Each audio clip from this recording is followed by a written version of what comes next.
بسم اللہ الرحمن الرحیم۔ السلام علیکم۔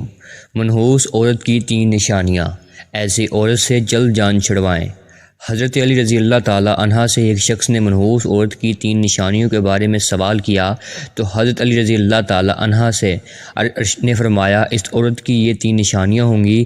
ناظرین، حضرت علی رضی اللہ تعالیٰ عنہ نے ارشاد فرمایا کہ منحوس عورت کے اندر یہ 3 نشانیاں ضرور ہوتی ہیں۔ اگر یہ 3 نشانیاں واضح نظر آنے لگ جائیں تو جلد سے جلد ایسی عورت سے جان چھڑوا لو۔ ناظرین، انسانی معاشرہ مرد اور عورت کے وجود سے تشکیل پاتا ہے۔ کسی بھی معاشرے کی ترقی اور بہتری صرف مرد حضرات کی وجہ سے نہیں ہوتی بلکہ عورت بھی حیثیت رکھتی ہے۔ ایک فرد آیت اہم کردار سر انجام دیتا ہے۔ یوں آج دنیا کی کوئی قوم اور کوئی مذہب عورتوں کے مقام و حیثیت اور ان کے کردار کی اہمیت سے انکار نہیں کر سکتا۔ اس لیے اسلام نے جس طرح سے عورت کے مقام و مرتبے کو انسانی معاشرے میں بلند کیا ہے اور عورت کے کردار کو مذہبی، اخلاقی، معاشرتی اور سماجی ہر اعتبار سے اہمیت دی ہے، اس کی کوئی بھی مثال کسی بھی معاشرے میں دکھائی نہیں دیتی۔ اب یہ بات بھی حقیقت ہے کہ اسلام سے پہلے عورت نہایت ہی مظلوم، ہر اعتبار سے ایک ایسی زندگی گزارنے پر مجبور تھی جس میں عورت کی کوئی عزت اور اس کا کوئی احترام نہ تھا۔ عورت کے وجود کو قابل ذلت سمجھا جاتا تھا اور اسے تمام برائیوں کا سرچشمہ جانا جاتا تھا، جس کے بعد اسلام کی آمد عورت کے لیے غلامی، ذلت اور ظلم سے آزادی کا پیغام تھی۔ اسلام نے ان تمام رسم و رواج کو مکمل طور پر ختم کر دیا۔ یہ عورت کے انسانی وقار کے خلاف تھی اور عورت کو حقوق کے عطا کیے جس سے معاشرے میں اس کی عزت و احترام کی مستحق ہوئی، جس کے مستحق مرد ہیں۔ محترم ناظرین، اسلامی تعلیمات کے لحاظ سے عورت کا تو پہلا روپ ہی اس دنیا میں رحمت ہے۔ بیٹی بن کر پورے خاندان کے دلوں پر راج کرتی ہے، بہن بن کر بھائی کی سچی اور مخلص دوست اور ماں کا بازو بن جاتی ہے، اور جب بیوی بنتی ہے تو ہمیشہ ساتھ نبھانے والی اور ہر دکھ اور سکھ کا ساتھی بن جاتی ہے۔ تو اللہ تبارک و تعالیٰ اس کا رتبہ اس قدر بلند کر دیتا ہے کہ جنت کو اٹھا کر اس کے قدموں میں رکھ دیتا ہے۔ حضرت علی رضی اللہ تعالیٰ عنہ نے ارشاد فرمایا کہ مرد کی مردانگی کی سب سے عظیم اور بلند سطح یہ ہے کہ کسی مرد کی وجہ سے کبھی بھی کسی عورت کی آنکھوں میں آنسو نہ آئیں۔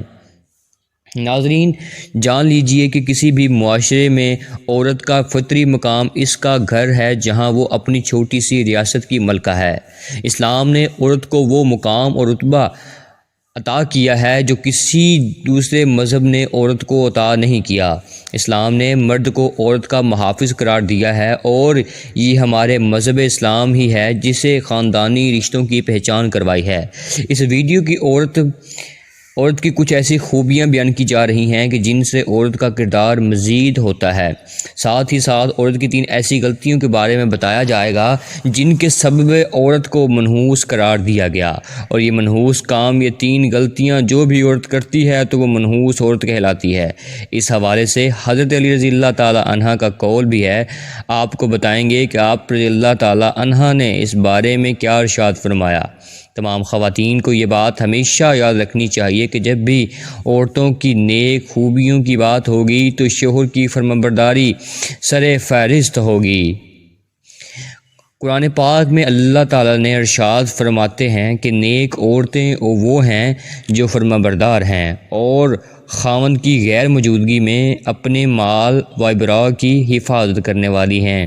ایک مرتبہ حضور نبی کریم صلی اللہ علیہ وآلہ وسلم سے پوچھا گیا کہ بہترین عورت کون سی ہے، تو آپ صلی اللہ علیہ وآلہ وسلم نے ارشاد فرمایا کہ وہ عورت کہ جب اس کے خاوند اس کی طرف دیکھے تو یہ اسے خوش کر دے، اور جب شوہر اسے کوئی حکم دے تو یہ اس کی اطاعت کرے، اور اپنے خان جان و مال میں اپنے شوہر کا ناپسندیدہ کام بالکل نہ کرے اور اس کی مخالفت نہ کرے۔ عورت کے محبت اور اس کی اطاعت میں سب سے زیادہ حقدار جس کا شوہر ہے، اس کا اندازہ اس بات سے بخوبی لگایا جا سکتا ہے کہ نماز عبادت کی نہایت اعلیٰ قسم ہے اور سجدہ کسی کی چوٹی ہے، لیکن اسلام نے شوہر کا مقام و مرتبہ واضح کرنے کے لیے اتنی اونچائی مثال بیان کی ہے کہ سیدنا ابو ہریرہ رضی اللہ تعالیٰ عنہ سے روایت ہے کہ نبی کریم صلی اللہ علیہ وآلہ وسلم نے فرمایا، اگر میں اللہ تعالیٰ کے سوا کسی اور کو سجدہ کرنے کا حکم دیتا تو بیوی کو اپنے شوہر کا سجدہ کرنے کا حکم دیتا۔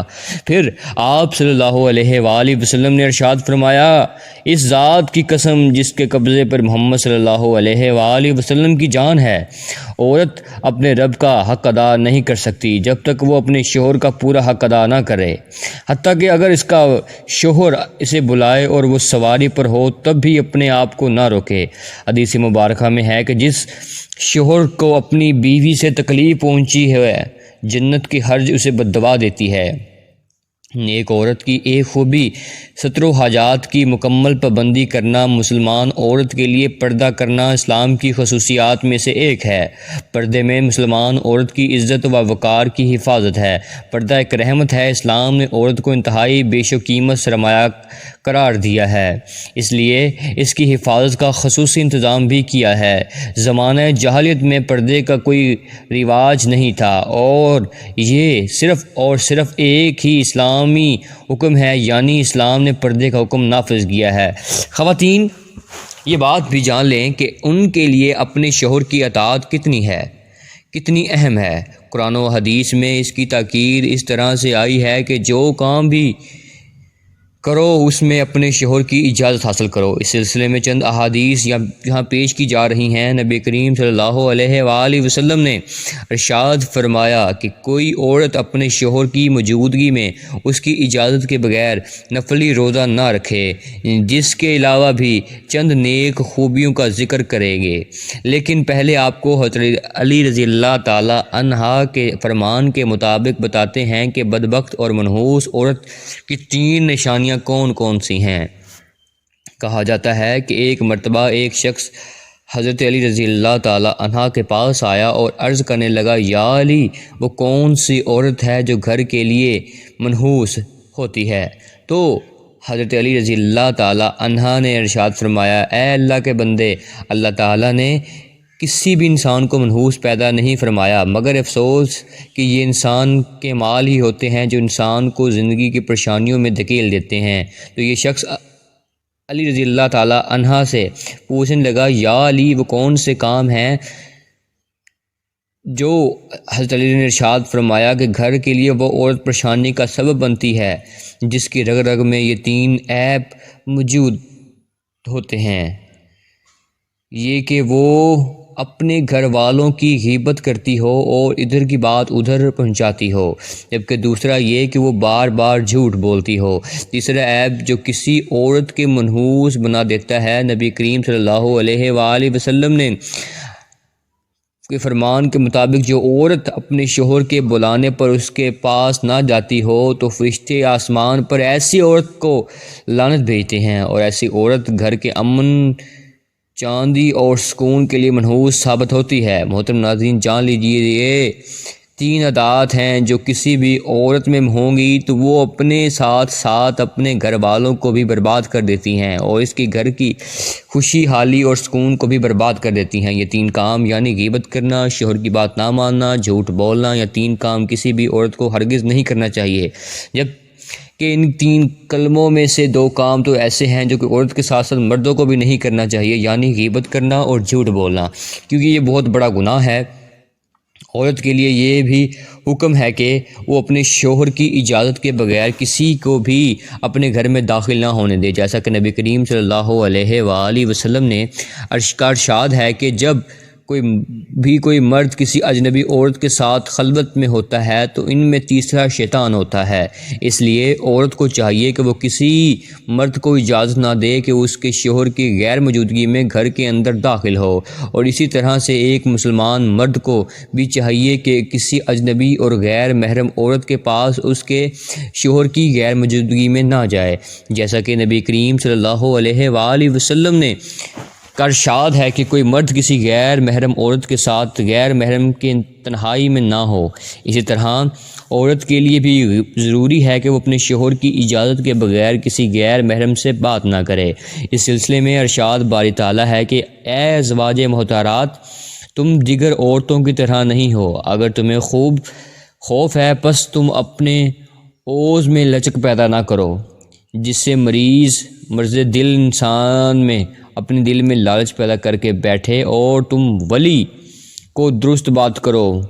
معلوم ہوا کہ عورت کی آواز میں بھی پڑتا ہے اور ان شرائط کے ساتھ اجنبی ملک سے بات کر سکتی ہے۔ نمبر 1، آواز میں لچک شیرینی اور مٹھاس نہ ہو۔ نمبر 2، ضرورت کے وقت بات کرے۔ نمبر 3، پردے میں رہ کر بات کریں۔ دعا ہے کہ اللہ تعالی ہم دین اسلام کو درست طریقے سے سمجھنے پر اور اس پر عمل کرنے کی توفیق عطا فرمائے اور ہمیں برے اعمال سے محفوظ عمر فرمائے، آمین یا رب العالمین۔ اگر ویڈیو اچھی لگی ہو تو چینل کو سبسکرائب کر دیجئے، لائک کر دیجئے اور بیل آئیکن کو ضرور کر دیجئے تاکہ ہماری ہر آنے والی ویڈیو آپ کو جلد سے جلد موصول ہو سکے۔ اپنے ہوسٹ عدنان صفدر کو دیجیے اجازت، ملتے ہیں اگلی ویڈیو میں، تب تک کے لیے اللہ حافظ۔